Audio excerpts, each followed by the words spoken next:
اللہ تبارک و تعالی نے حضرت آدم کے بیٹوں میں توحید رکھی اور حضرت آدم کو بھی توحید کے ساتھ بھیجا۔ اچھا کتنے سال؟ حضرت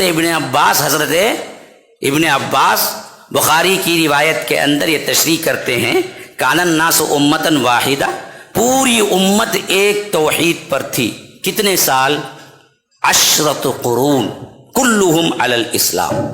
ہاں، پورے کے پورے 10 صدیاں، ایک صدی 100 سال کی بھی ہے، یا اور بھی ایک نسل پوری جتنی ہے وہ بھی لے سکتے ہیں، میرے کیف آپ 100 سال ہی رکھ لیجیے۔ 10 صدیاں کا مطلب ہے 1000 سال پوری امت صرف توحید پہ تھی، کوئی شرک نہیں، کوئی درگاہ نہیں، کوئی غیر اللہ نہیں، کوئی بنج نواز نہیں، کوئی پنجتن پاک نہیں، کوئی دراصل کیا نہیں ہے دوسرا کو پکارنے والا نہیں، اور کوئی بغداد والا بھی نہیں، کوئی کیا ہے اجمیر والا بھی نہیں۔ اچھا پھر کیا ہوا؟ لوگوں کے اندر شرک پیدا ہوا۔ کیسے پیدا ہوا؟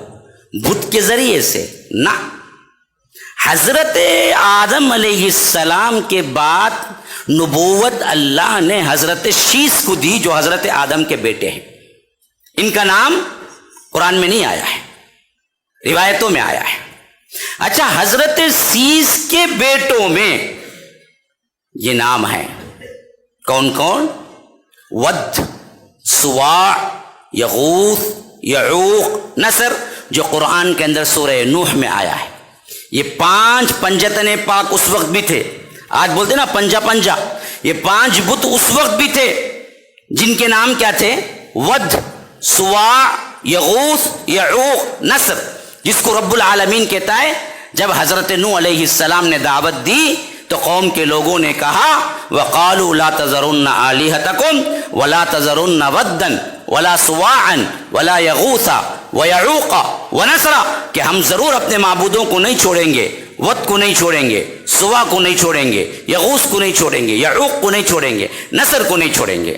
اچھا، یہ 5 لوگ کون ہیں؟ کیا یہ بت ہیں؟ یہی غلط فہمی ہے میرے بھائیو، اچھی طرح کان کھول کے سن لو۔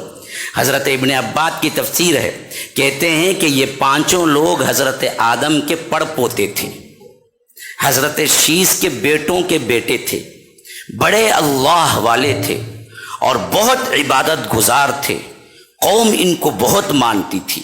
جب یہ 5 لوگ وفات پا گئے تو شیطان نے دلوں کے اندر یہ وسوسہ ڈالا کہ یہ تمہارے بزرگ لوگ ہیں، تم اصل میں دیکھے ہو لیکن تمہارے آنے والی نسلیں نہیں دیکھی ہیں، تو اس واسطے وہ لوگ جہاں واعظ و نصیحت کرتے تھے ان کی جگہوں پہ کوئی پتھر نصب کر دو تاکہ لوگوں کو معلوم ہو تمہارے بڑے لوگ یہاں بیٹھ کے واعظ و نصیحت کرتے تھے۔ تو ان لوگوں نے مان لیا۔ تفسیر ابن کثیر کے اندر یہ روایت موجود ہے جو میں کہہ رہا ہوں۔ اچھا، وہ نسل بھی مر گئی، اگلی نسل آئی تو شیطان نے ان کے دلوں میں ڈالا کہ دیکھو تمہارے جو آبا و اجداد جہاں پر پتھر نصب کیے تھے، جہاں ولی اللہ بیٹھا کرتے تھے، اگر تم مر گئے تو ان کو دیکھنے والے کوئی نہیں ہوں گے، تو اس واسطے ان کی یاد میں تم پتھر نہیں بلکہ پتھر کے ساتھ ساتھ تصویر بھی رکھو تاکہ لوگ بھول نہ جائیں۔ تو ان لوگوں نے تصویریں رکھ دی اور تب بھی عبادت شروع نہیں ہوئی، وہ نسل بھی مر گئی۔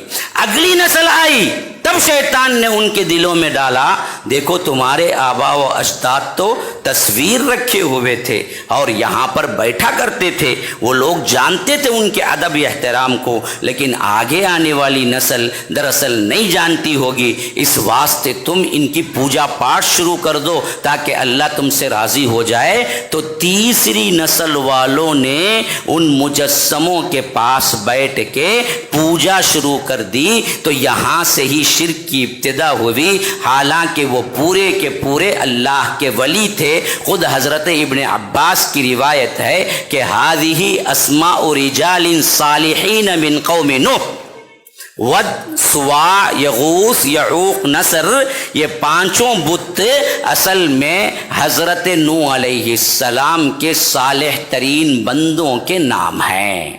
جیسے ہمارے ہاں عبد القادر جیلانی ہیں، کالے شاہ ولی ہیں، حسنین کریمین ہیں، علی اجویری ہیں، فلاں ہیں، جن کو ہم سمجھتے ہیں کہ یہ اللہ کے مقرب ہیں، اسی طرح وہ لوگ بھی جب پہلے سب سے پہلے انہوں نے شرک کیا، یہی سمجھے کہ یہ اللہ کے مقرب بندے ہیں، یہ ہماری بات اللہ تک پہنچا کے چھوڑیں گے، اس واسطے ہم ان کو پکارنے لگے۔ وہ کوئی پتھر کے بت نہیں تھے، وہ بھی صالح لوگ تھے جو اپنی زندگی اللہ کی اطاعت میں گزارے۔ ان کو اصل میں اہمیت اور فضیلت دینے کے اعتبار سے ہی شرک شروع ہوا میرے بھائیوں۔